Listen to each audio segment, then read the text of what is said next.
Je m'appelle Smita Chakravarti, j'ai 38 ans. Je suis indienne.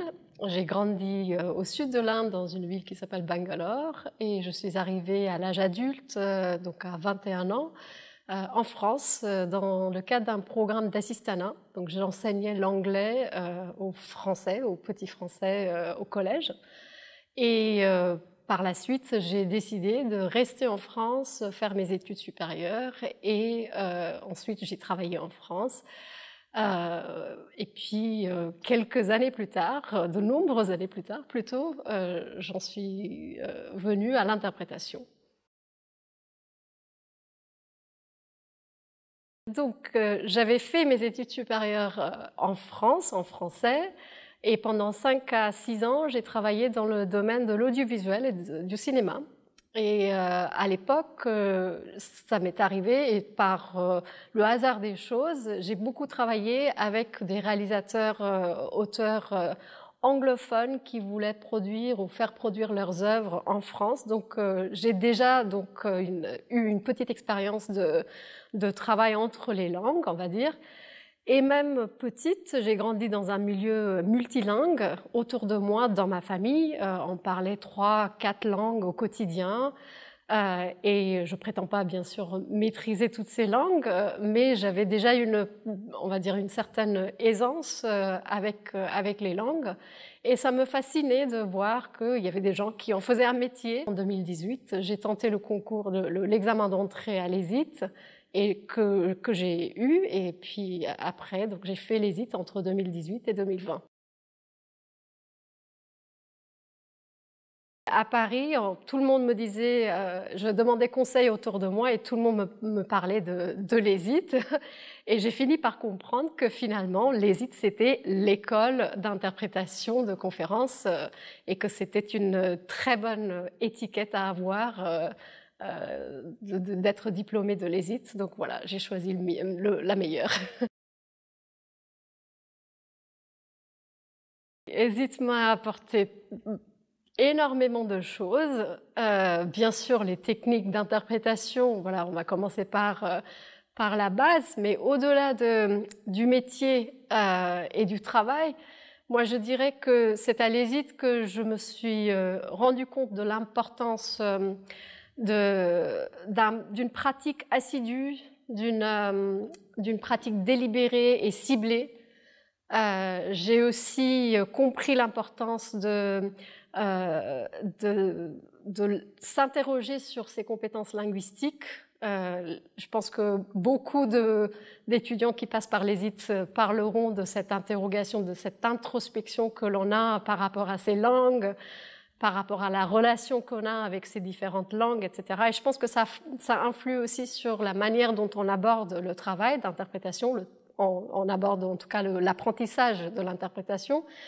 Et je pense que c'est aussi précieux, même au-delà de l'interprétation, de garder cette réflexion-là et puis de sans arrêt se remettre en question, de ne pas rester sur ses lauriers, parce que chaque mission, c'est finalement une occasion de se prouver qu'on a bien appris de ce métier, que l'on peut réussir. C'était 2 ans extrêmement intenses et dans mon cas, un apprentissage qui a été mise à l'arrêt par une pandémie. C'était aussi une expérience extrêmement riche et j'ai eu la chance d'avoir des cours, des formateurs passionnants. Donc pour moi, pratiquement tous mes cours restent un souvenir indélébile parce qu'à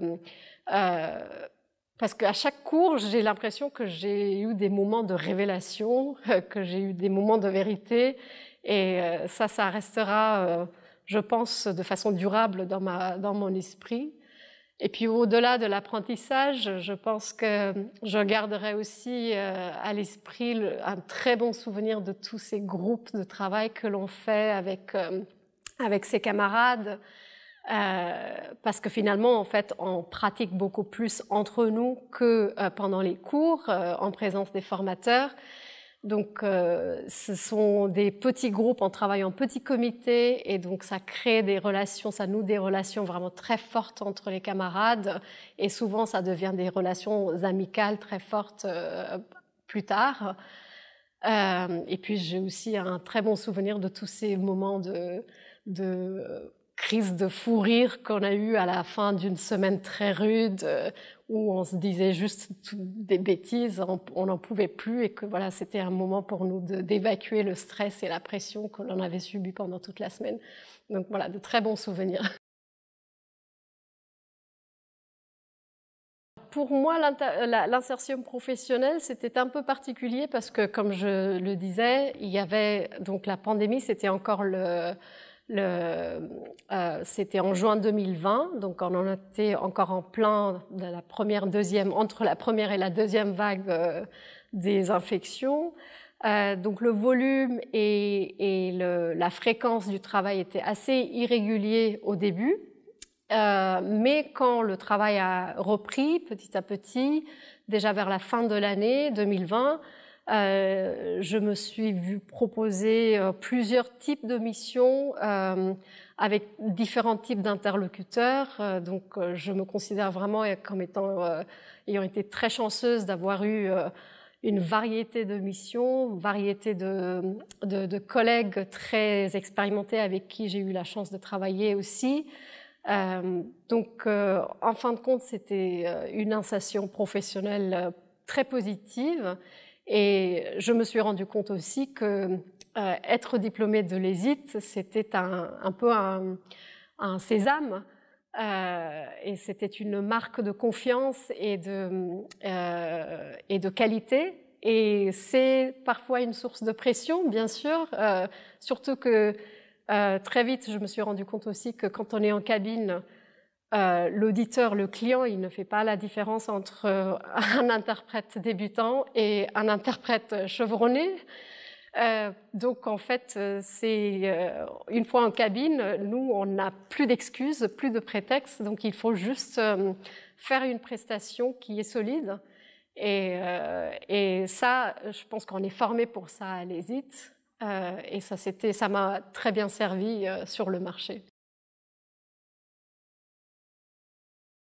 Je pense que la formation à l'ESIT, elle est extrêmement solide, à condition que nous, de notre côté, en tant qu'apprenants, nous fassions le nécessaire, c'est-à-dire un travail très assidu, régulier et intense, parce que c'est un métier difficile, mais passionnant.